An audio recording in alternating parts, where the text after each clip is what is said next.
Alguns nomes foram alterados para proteger as identidades dos entrevistados. Nesses casos, as vozes foram modificadas com recurso à inteligência artificial.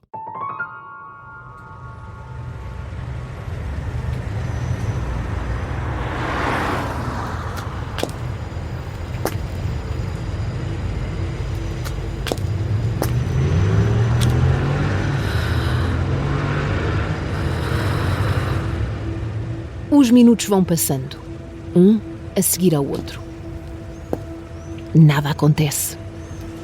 Ninguém aparece para a vir buscar. Está completamente sozinha. A mais de 1.700 km de casa, num país que não conhece e onde também não conhece ninguém. Não sabe a morada do sítio para onde vai. Não tem nenhum número de telefone para onde ligar. Está apenas a cumprir instruções. Depois do avião, apanhas o autocarro do aeroporto e vais sair na saída X. Já sabia há algum tempo que ia ter de passar uma semana inteira fora. Tens que arranjar uma justificação para a tua família para estares uma semana incontactável. É só isso. Diz o que tu quiseres, mas vais estar uma semana em que não vais poder utilizar o telemóvel. Nem vais poder dizer onde é que estás. Mas ela própria só soube para onde iria voar há pouco mais de 24 horas, quando finalmente lhe entregaram o bilhete de avião e leu aquelas 5 letras. Paris. Está numa espécie de jardim, junto a uma estrada movimentada. Começa a entrar em pânico. Será que saiu no local errado? Será que se enganou no horário do autocarro? Eu não posso ligar a ninguém, não posso dizer a ninguém que aqui estou e eu não sei do que é que estou à espera. Não sei mesmo do que é que estou à espera.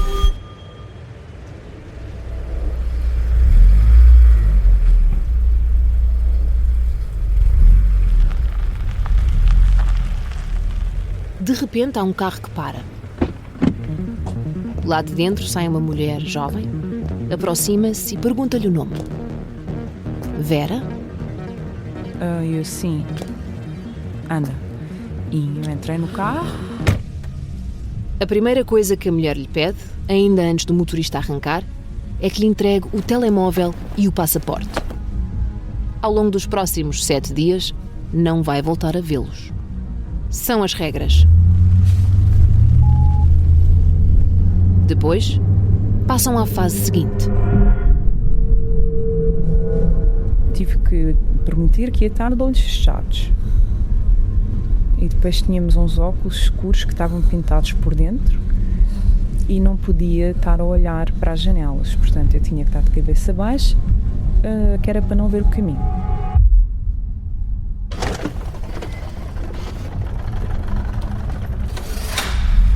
Ao fim de algum tempo, o carro entra finalmente numa garagem.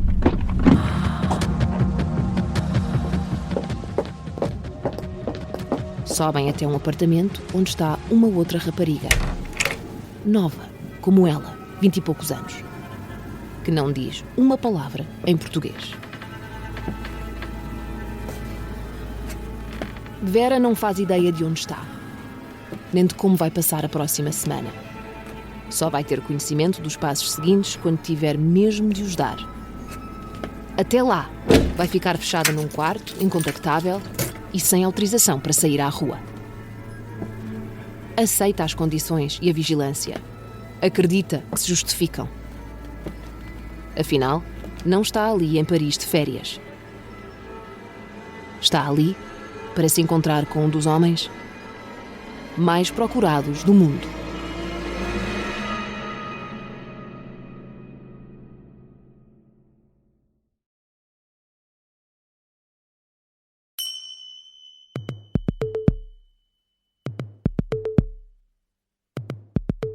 Gregorian Bivolaro. Assim se chama o homem que a polícia procura há anos e que Vera há de conhecer em Paris. Como ela, neste e noutros apartamentos nos arredores da capital francesa, há naquele momento muitas outras raparigas jovens, trancadas, incontactáveis e em fila de espera para se encontrarem com ele. Bivolaro é o guia espiritual delas, uma espécie de guru. Tem mais de 60 anos, é romeno e fundou um movimento internacional com dezenas de escolas de yoga em vários países. Apesar de ser procurado pela polícia e de estar em fuga há anos, nunca deixou de promover estes encontros com alunas. Dizem a Vera que as histórias que se contam lá fora sobre o guru não passam de boatos infundados e mal-intencionados. E ela acredita. Afinal, foi o próprio Bivolaro quem a escolheu para o conhecer pessoalmente e receber dele uma iniciação secreta. É um privilégio que só está ao alcance de algumas eleitas e que a vai fazer ascender espiritualmente de forma muito mais rápida e eficaz. Foi há 6 anos que Vera entrou pela primeira vez numa destas escolas de yoga. A Nata ficava numa avenida bem no centro de Lisboa. Tudo lhe pareceu normal. À primeira vista, aquela era uma escola de yoga igual a qualquer outra.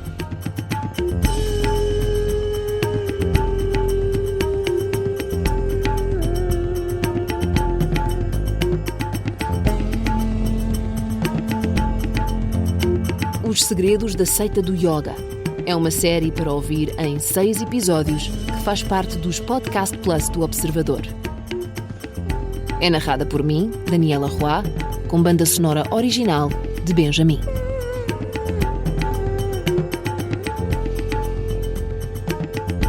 Episódio 1. É proibido fazer sexo.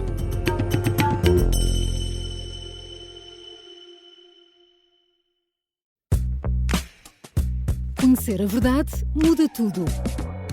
Muda histórias, muda caminhos. Na estrada, também há escolhas que fazem a diferença. A gama elétrica Kia tem 5 modelos, com opções para todos os estilos de condução e momentos da vida.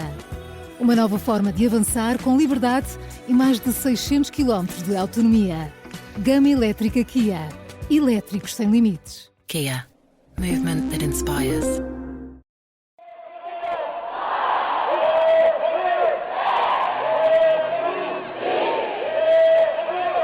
Finalmente acabou a licenciatura.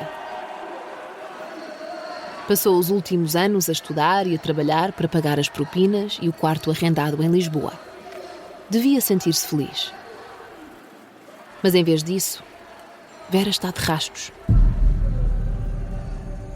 E não é só por causa do diagnóstico de esgotamento que recebeu há uns dias. Tem problemas bem mais profundos e mais antigos que não consegue resolver. Eu estava à procura de comatar um vazio. Vinha de um background muito difícil a nível psicológico, de uma família destruturada. O fórum de espiritualidade em que se inscreve na internet começa por ser só mais uma tentativa. Lê sobre outras experiências, conversa com pessoas e faz um amigo. As primeiras mensagens são através do fórum. Depois, ele escreve-lhe em privado. É professor de yoga, dá aulas numa escola em Lisboa e em pouco tempo estão a combinar um encontro. E depois outro. O principal tema de conversa é sempre o mesmo. A prática de yoga e a escola onde ele dá aulas, na zona das Avenidas Novas, perto da Gulbenkian. É uma escola pequena, aberta há pouco tempo por um Swami, um mestre dinamarquês. O Swami vive lá e alguns praticantes também, em comunidade. O amigo quer muito que Vera vá experimentar, mas ela está relutante. Ele falava muitíssimo sobre a Nata, sobre o yoga, sobre Tantra. E eu não me consegui convencer a lá ir. Até que ele decidiu falar-me, olha, temos lá uma professora romena que teve, licenciou-se em medicina, com 20 a tudo, licenciou-se também em medicina tradicional chinesa. Ela é um exemplo de liderança feminina extraordinária, ela é mesmo muito querida. Não queres vir conhecê-la? Eu finalmente assenti a ir.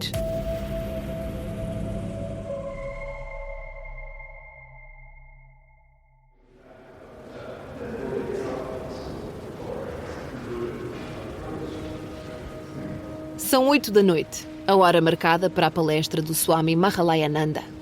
A sala é pequena e está absolutamente lotada. Ao todo, naquele rés do chão da Avenida Poeta Mistral, em Lisboa, devem estar umas 30 pessoas. Estão reunidas para ouvir o mestre divagar em inglês sobre como a prática do yoga pode ajudar à produtividade no trabalho ou nas relações amorosas. Como Vera, a grande maioria destes homens e mulheres, sobretudo jovens, que assistem à palestra mensal gratuita da Nata de Lisboa, não são alunos da escola. Ainda. Uma vez por mês, os amigos dos amigos, ou os curiosos, ou colegas, podiam ir lá e ver por si o que era. E o ambiente, ver que era é que assim que nós entrámos sentíamos muita paz. Todo o ambiente era de muita paz e de muita organização.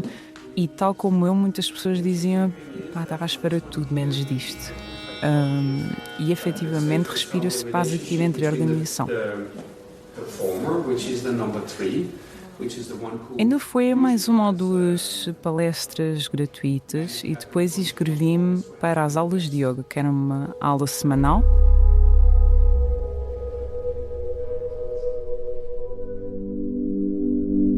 Lara também não é de Lisboa, mas ficou a viver na capital depois de acabar a universidade. Tem 26 anos, um emprego estável e resolveu ser vegetariana há uns meses. Há de chegar à escola em 2012, tal como Vera, por intermédio de um amigo acabado de conhecer, também na internet, mas pelo Facebook. E ele também era vegetariano como eu. Eu não conhecia muitas pessoas vegetarianas, pronto.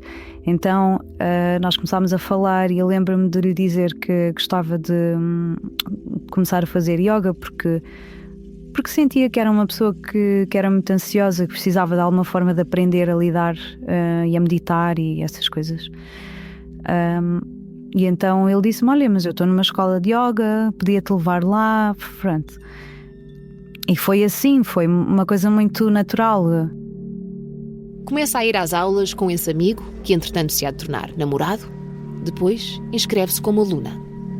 As aulas tinham sempre uma parte teórica e uma parte prática. A parte prática era para fazer mesmo posturas de yoga, tinha tipo um aquecimento, depois posturas de yoga, depois um relaxamento.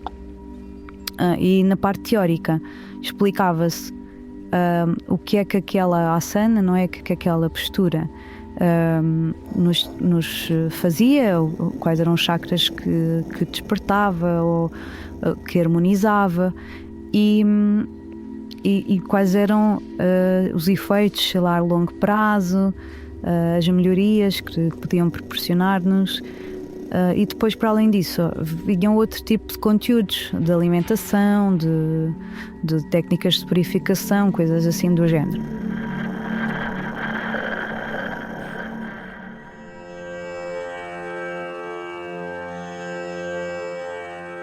A escola vai crescendo, em número de alunos e em instalações.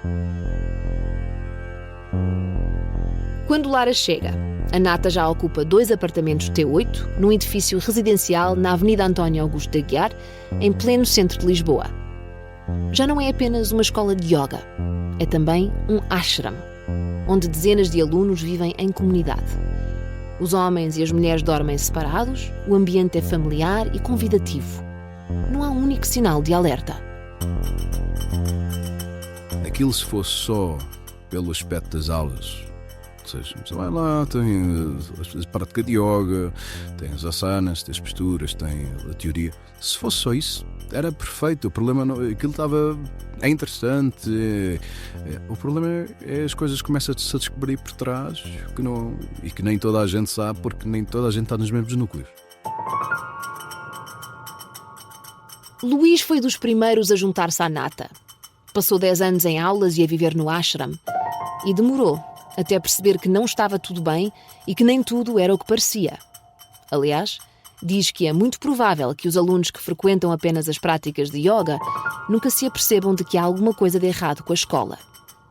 Todos os problemas começam no curso de Tantra.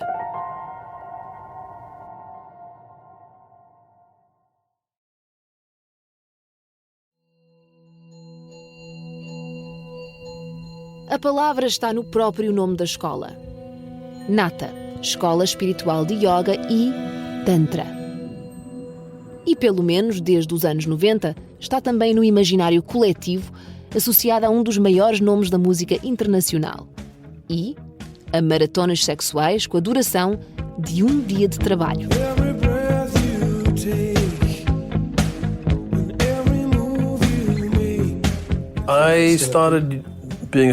Comecei a estudar yoga em 1990 e cheguei a um ponto em que percebi que o yoga é tudo. Foi em 1993, numa reportagem publicada no Reino Unido, que Sting falou pela primeira vez em sexo tântrico.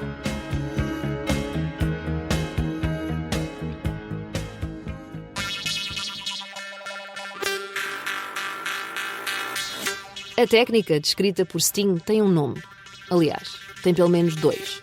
Continência sexual ou continência erótica amorosa. E é uma das regras basilares do Tantra. A ideia por trás é que quando um homem ou uma mulher perde energia no ato sexual, estariam a perder energia vital. Energia vital essa que eles, em vez de a perderem, em vez de ejacularem, poderiam canalizar para melhorar outros aspectos da sua vida. Serem mais sociáveis, terem mais capacidade de liderança, terem mais capacidade de dar amor ou de receber amor, ter mais capacidade de foco, ter mais capacidade de aprendizagem, ter mais capacidade de nos conectarmos com o divino.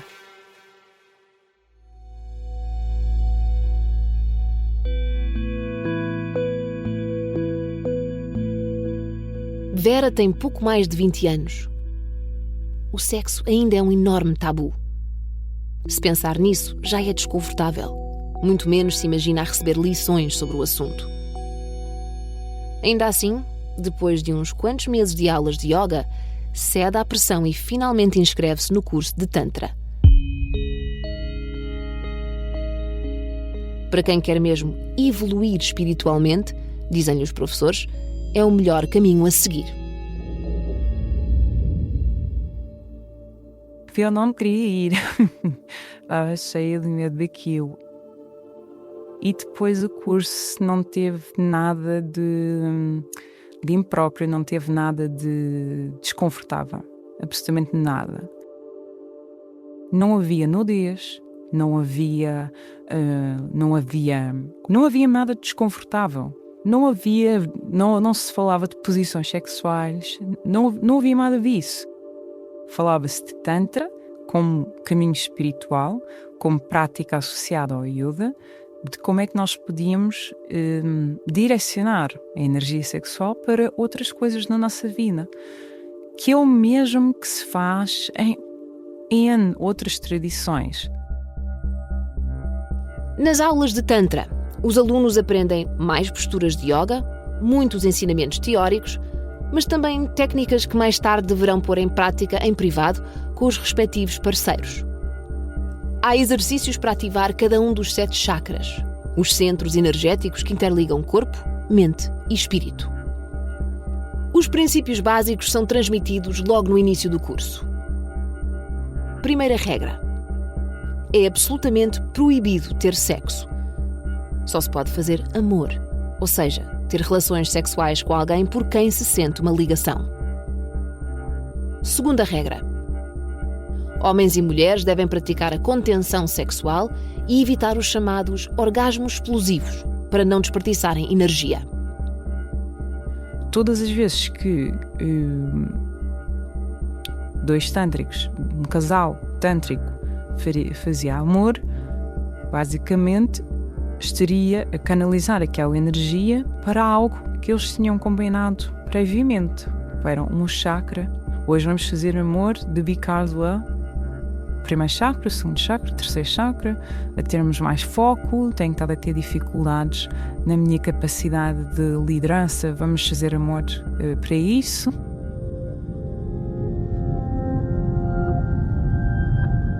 E só para as alunas há ainda mais uma lição essencial. As mulheres devem despertar nelas próprias o chamado estado de Shakti e ser cada vez mais femininas, sensuais, desinibidas, descontraídas e felizes. E devem também reconhecer como uma dádiva de Deus o interesse dos homens por elas. Isto é o que acontece nas aulas de Tantra. Fora delas, os ensinamentos são ainda menos convencionais, mas esses estão reservados apenas a algumas eleitas. Podem consistir em conjuntos de posições eróticas para ativar os vários chakras ou em técnicas ritualísticas para fazer amor de forma tântrica. Estes ensinamentos são transmitidos nas chamadas iniciações. E essas iniciações são sempre precedidas por um juramento formal de sigilo, feito sobre a Bíblia. Acontecem em segredo e têm de se manter em segredo. Lara também se inscreve nas aulas de Tantra, para poder melhorar a relação com o novo namorado que já frequenta a escola há uns anos. Essa iniciação específica nas posturas amorosas entre casais era uma iniciação à parte das aulas de Tantra, em que só determinadas pessoas é que podiam ir, porque tinham que fazer o tal juramento. Ou seja, havia certas coisas que não eram dadas nas aulas de Tantra. Eu não sei se, isto é mera especulação, mas não sei se é propositado para não se exporem demasiado, para não ensinarem coisas que possam ser controversas nas aulas de Tantra, não faço ideia, ou se é para tornarem aquilo uma coisa muito especial, a que só alguns é que podem aceder. Invariavelmente, explica Luís, só as mulheres é que são chamadas para receber estas iniciações teóricas por parte dos professores da escola. Os homens também são iniciados e também têm de jurar manter os ensinamentos em segredo, mas recebem as novas técnicas diretamente das respectivas parceiras.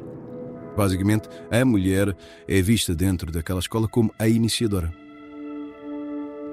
Muitas vezes, para terem acesso a algumas iniciações, as alunas não precisam apenas de jurar silêncio sobre a Bíblia, pela própria saúde, pela saúde da família ou pelo futuro espiritual. Têm também de provar que o privilégio é merecido. E isso, dependendo da iniciação, pode levar meses. Vera revela que a forma de atuar é sempre a mesma. A aluna é chamada à parte e informada de que pode vir a ter uma iniciação muito especial. Ninguém lhe explica que técnica vai aprender, só o que tem de fazer para poder ter acesso a ela. E ela obedece, sem questionar.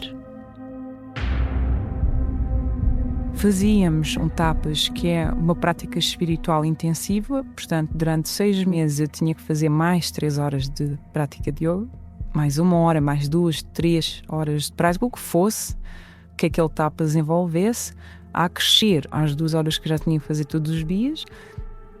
E se eu fizesse essa prática toda direitinha, então depois no final eu assinava um juramento em como tinha feito a prática em condições, que ia manter secreto tudo o que nos tinha sido ensinado, que jurava por tudo e mais alguma coisa, e então aí ensinavam-nos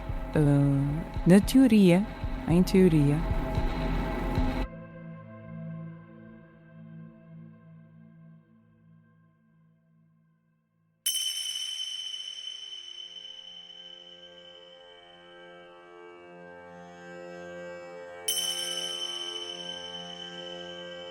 todos os alunos da escola sabem quem ele é.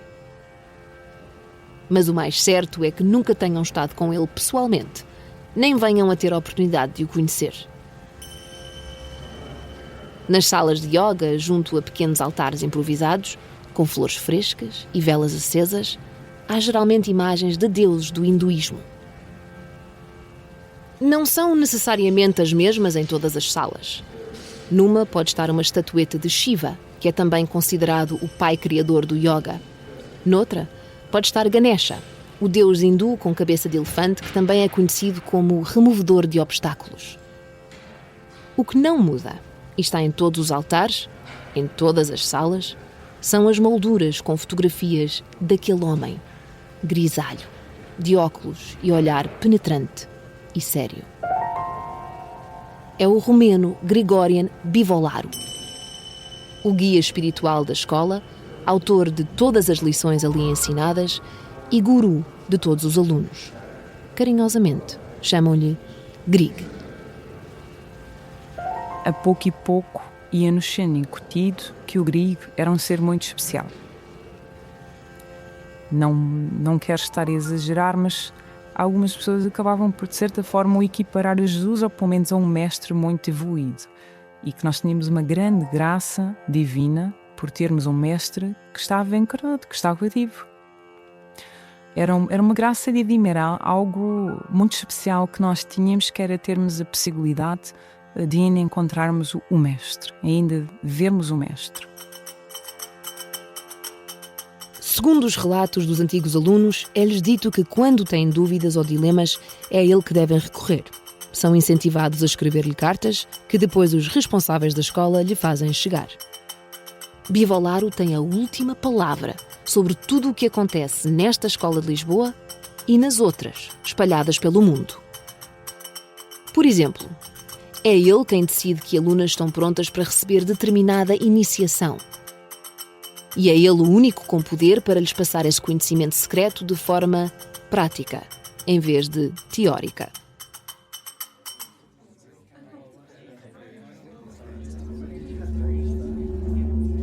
Há um assunto que começa a ser discutido em grupos pequenos no ashram, mas muito rapidamente chega ao conhecimento de toda a comunidade. É um escândalo. E Lara também está no meio dele. A relação com o namorado não está a correr muito bem. Têm discutido. E como vivem todos no mesmo espaço, é muito difícil esconder que há problemas. O Swami, o mestre dinamarquês que coordena a escola, apercebeu-se disso. Chamou-a à parte e ofereceu-se para a iniciar numa técnica de Tantra que ia ajudar o casal a resolver todas as questões. Há um detalhe. Esta seria uma iniciação prática, não teórica. Há um problema. Lara não foi a primeira aluna a quem o mestre fez uma proposta do género. E há uma certeza. Lara recusou educadamente, mas nem todas as outras tiveram coragem de lhe dizer não. Houve pessoas que acabaram por começar a falar sobre isso, porque, por exemplo, os rapazes, eles viviam um bocado à margem de tudo o que se passava com as raparigas, porque como era tudo muito secreto, elas não contavam, não podiam contar. Mas houve certas coisas que começaram a tornar-se mais públicas e eles depois começaram-se também a revoltar contra isso. Os rumores não ficam em Lisboa. Dias depois, chegam a Portugal Advaita e Adina Stoyan, o casal de romenos que coordena a nata dinamarquesa. São conhecidos em todo o movimento como o braço direito e o braço esquerdo do guru Gregorian Bivolaru. Ele dizer que está a iniciar alguém, isso era tido como chocante, porque a única pessoa que podia iniciar era o mestre, não é? E então ele estava-se a pôr no lugar do mestre. E isso, o Advaita veio cá e disse que isto não era aceitável, que ele não podia fazer isto. O Swami é repreendido, pede desculpa, promete que não torna a fazê-lo. Mas mais tarde há de sair da escola de Lisboa. Para os alunos, o assunto é dado como resolvido.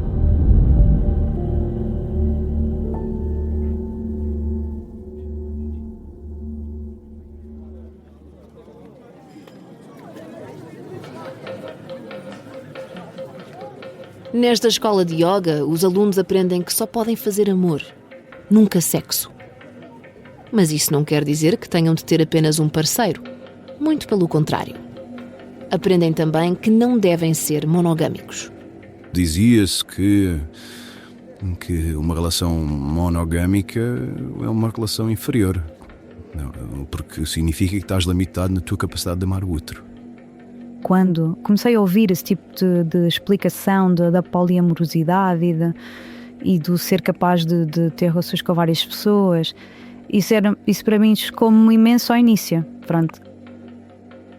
Mas depois, lá está, eu comecei a ouvir a explicação e e que o amor verdadeiro é incondicional e que se efetivamente a pessoa que está connosco se apaixonar por outra pessoa, eu querer prender a pessoa, eu não estou a amá-la, eu estou a ser possessiva.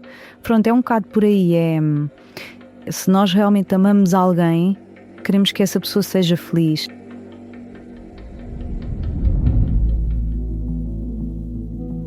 Não é que as relações monogâmicas fossem proibidas na escola, diz Lara, que entrou na Nata de Lisboa justamente pela mão de um amigo que havia de se tornar namorado. Eram só desaconselhadas e vistas como menores. Por isso, sempre que possível, deviam ser evitadas, de forma voluntária ou com uma pequena ajuda de outros alunos e alunas. Chegaram a existir casais, às vezes até pessoas casadas, que frequentavam as aulas. E a haver sempre, por exemplo, mulheres um bocadinho a tentar seduzir aquele homem e homens a tentar seduzir aquela mulher. No fundo, para tentar tirá-los da monogamia. Não sei se era propositado, mas aquilo que era visto era que a forma como era vista a monogamia era que era uma coisa demasiado fechada, não é? E então, para a mulher poder ser mais desinibida e para o homem também poder ser mais viril, também seria bom eles poderem ser mais livres, no fundo. Além disso, as relações entre mulheres são altamente incentivadas. Existe uma grande aceitação e promoção de as mulheres terem relações com outras mulheres naquela escola. Veem como aquilo é uma forma delas se renderem e fazendo isso tornam-se melhores parceiras para os homens também. Porque aprender a render-se e a relação do homem e da mulher, ela tem que aprender a render-se e estar lá nesse campo de submissão. Já as relações entre homens estão absolutamente proibidas. Era demonizado, era mesmo... Não, isso não é a homem. É aquele double standard.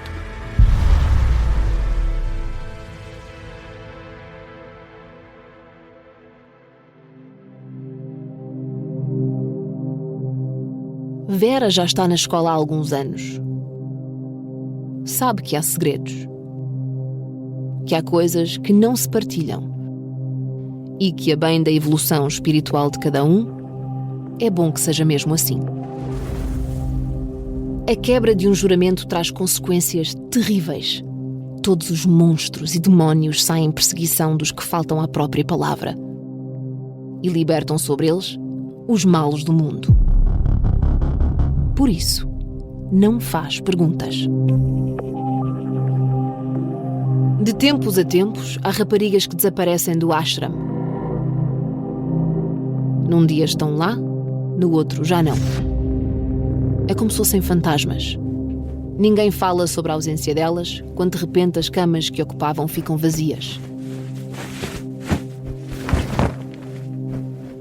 E também ninguém lhes faz uma festa quando as vê voltar, uma semana ou até alguns meses depois. Nem mesmo as pessoas mais próximas. É um não assunto. Ninguém fala disso. Nós não sabíamos onde é que elas tinham estado ou o que é que tinham estado a fazer. Elas não podiam falar sobre isso. E depois vinham diferentes, vinham mais pensativas, vinham às vezes... vinham diferentes, vinham estranhas, vinham esquisitas. A única coisa que Vera pode fazer é imaginar. Talvez tenham ido para um retiro de silêncio. Talvez estejam no estrangeiro a fazer trabalho voluntário. Mas, na verdade, não era nada disso. As piores coisas que acontecem neste mundo começam com um segredo e com um conjuramento. As piores. Mas essa é uma história para o próximo episódio.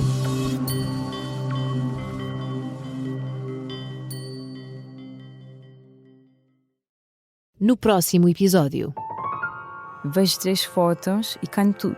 E penso, ela sempre me disse que estava lá fora em retiros e pensei, ela não tem de estar em retiros, ela se calhar tem tentado sempre fazer isto.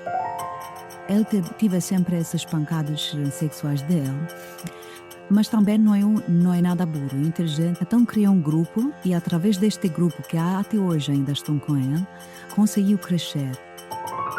É um site porno que não tem nada a ver com tantra, não tem nada a ver com evolução espiritual, nada, aquilo é só ganhar dinheiro para a escola. O observador contactou a Nata, Escola Espiritual de Yoga e Tantra, a Federação Atman, à qual pertencem as escolas de yoga espalhadas pelo mundo, e ainda Gregorian Bivolaro. Foram confrontados com várias questões relacionadas com as alegações feitas ao longo deste podcast. O observador contactou Gregorian Bivolaro através dos representantes legais. Não responderam. O observador contactou a Nata, Escola Espiritual de Yoga e Tantra. A direção não aceitou ser entrevistada, mas respondeu por e-mail a várias perguntas. Seguem-se as perguntas e respostas relevantes para este episódio. O observador pergunta: o site da Nata, Escola Espiritual de Yoga e Tantra, no separador, Quem Somos, faz referência a Gregorian Bivolaro como um verdadeiro mestre espiritual vivo. Qual é a ligação de Gregorian Bivolaro à Nata, Escola Espiritual de Yoga e Tantra? A Nata responde: como pode ser verificado nos respectivos estatutos, a Nata, Escola Espiritual de Yoga e Tantra, não tem qualquer ligação a Gregorian Bivolaro, sendo que o mesmo não desempenha nem nunca desempenhou qualquer função na Nata. Não é, nem nunca foi sócio ou membro dos respectivos órgãos sociais.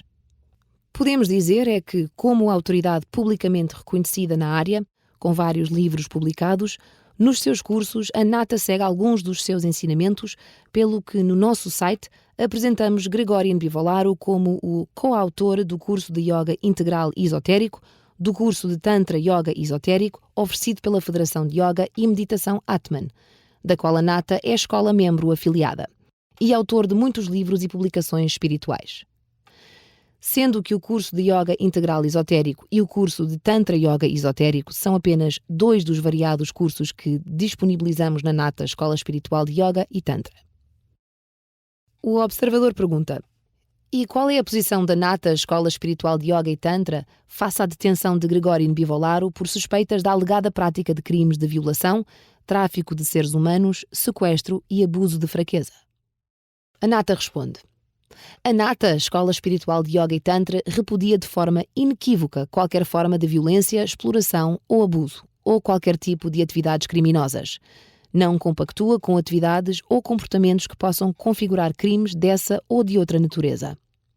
A Nata, Escola Espiritual de Yoga e Tantra, pauta-se pelos valores éticos do yoga, do respeito pelo ser humano e da integridade individual. Defende que qualquer suspeita ou acusação deve ser devidamente apurada pelas autoridades competentes, no respeito pelo princípio da justiça e do Estado de Direito.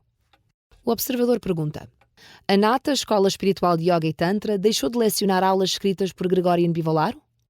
A Nata responde: a resposta a esta questão está clara no nosso site, aberto a todos os que quiserem ler.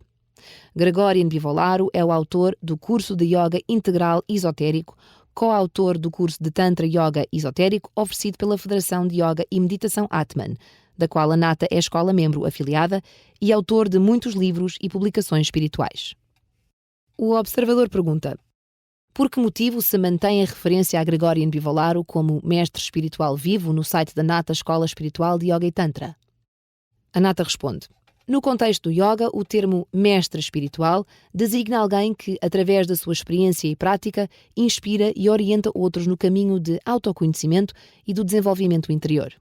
A referência a mestres espirituais vivos reflete uma tradição milenar presente em várias escolas de sabedoria presentes em todo o mundo, que reconhece a importância de pessoas experientes que transmitam conhecimento de forma direta e viva. A nossa menção mestre espiritual vivo deve ser entendida nesse enquadramento filosófico e espiritual e não como uma validação pessoal de comportamentos ou acontecimentos externos à prática e aos ensinamentos do yoga. O observador pergunta: por que motivo se mantém a referência a Gregorian Bivolaro como mestre espiritual vivo no site da Nata, Escola Espiritual de Yoga e Tantra? O observador pergunta: qual é a ligação da Nata, Escola Espiritual de Yoga e Tantra, ao Nata Yoga Center na Dinamarca? A Nata responde: A Nata, Escola Espiritual de Yoga e Tantra, não tem qualquer ligação com a Nata Yoga Center. Conforme referido supra, como associação, somos pessoa jurídica de direito privado, perfeitamente autónoma e independente, com personalidade jurídica própria. O observador pergunta: as escolas têm uma gestão comum? Que funções desempenham ou desempenharam Mihai e Adina Stoyan, professores no Nata Yoga Center na Dinamarca, na Nata Escola Espiritual de Yoga e Tantra? A Nata responde: embora já respondida na anterior questão, voltamos a frisar que, obviamente, não há qualquer gestão comum com outras escolas, já que a Nata Escola Espiritual de Yoga e Tantra é uma associação com personalidade jurídica própria e, naturalmente, com órgãos próprios que fazem a sua própria gestão. Não temos qualquer conhecimento das funções que Mihai e Adina Stoyan desempenham ou desempenharam na Nata Yoga Center. Os mesmos não desempenharam quaisquer funções na Nata Escola Espiritual de Yoga e Tantra. O observador pergunta: e qual é a ligação da Nata Escola Espiritual de Yoga e Tantra ao MISA? A Nata responde: a Nata Escola Espiritual de Yoga e Tantra é uma associação com personalidade jurídica própria, com órgãos sociais próprios, que se dedica ao ensino do Yoga e do Tantra em Portugal, enquanto o MISA, Movement for Spiritual Integration into the Absolute, é uma organização estrangeira que promove atividades também de caráter espiritual a nível internacional, não existindo qualquer relação jurídica, administrativa, orgânica ou outra. Temos conhecimento que, a título individual, no exercício da sua liberdade pessoal e espiritual, alguns alunos e professores sócios da Nata Escola Espiritual de Yoga e Tantra participam em eventos internacionais organizados por essa e outras entidades.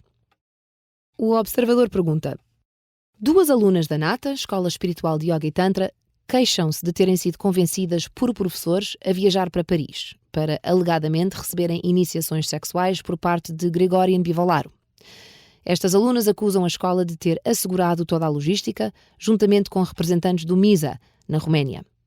E dizem que, uma vez no local, foram privadas de meios de comunicação e dos próprios documentos de identificação, e que foram mantidas em apartamentos sem permissão para sair. Essas mesmas alunas queixam-se de terem sido coagidas por meios de manipulação e lavagem cerebral, a manterem alegadas relações sexuais com Gregorian Bivolaro em Paris. Como é que a Nata Escola Espiritual de Yoga e Tantra reage a estas acusações? A Nata responde: a Nata Escola Espiritual de Yoga e Tantra não tem qualquer conhecimento direto ou indireto relativamente às alegações mencionadas, nem existe qualquer evidência de que essas situações tenham ocorrido no âmbito ou sob a responsabilidade desta associação. A Nata Escola Espiritual de Yoga e Tantra é de forma absoluta contra qualquer prática que envolva coação, manipulação, privação de liberdade, abuso sexual, exploração ou violação dos direitos humanos fundamentais. Tais comportamentos são totalmente inadmissíveis e incompatíveis com os princípios éticos e espirituais do yoga e com os valores desta associação. A Nata Escola Espiritual de Yoga e Tantra reafirma o seu compromisso com o respeito integral pela dignidade humana, pela liberdade individual e pela autodeterminação dos seus alunos e professores e, naturalmente, mantém total disponibilidade para colaborar com as autoridades competentes se revelar necessário. A Federação Atman, à qual pertencem as escolas de yoga do movimento criado por Gregorian Bivolaro, não respondeu diretamente às questões enviadas pelo observador, mas enviou um comunicado. Nesse texto, a Federação Atman garante não ter recebido, até ao momento e por parte da Justiça Francesa, qualquer comunicação oficial por possível envolvimento no caso. Refuta todas as acusações levantadas contra membros afiliados, professores e alunos. Recorda que a investigação ainda está em curso e que não há qualquer acusação, muito menos uma condenação. E acusa as autoridades francesas e os meios de comunicação internacionais de perseguição religiosa e de uma campanha mediática que, ao longo de anos, vem projetando a imagem da escola como um culto sexual culpado de lavagem cerebral e abuso sexual. Lê-se no comunicado: o que aconteceu em França é a continuação de uma longa série de ataques contra membros afiliados da Federação Atman e o professor de yoga Gregorian Bivolaro por forças que consideram intolerável qualquer combinação de erotismo e espiritualidade. No mesmo texto, a Federação garante ainda que não é responsável pela vida privada dos funcionários, alunos e professores das escolas afiliadas. Diz que as escolas são independentes e assumem total responsabilidade pelas respectivas decisões e atividades. acrescenta ainda que condena categoricamente todos os tipos de abuso, incluindo o uso abusivo da força policial e detenções injustas. E, por fim, assegura que ensinamentos de comportamento sexualizado nunca foram nem serão tolerados na Federação Atman.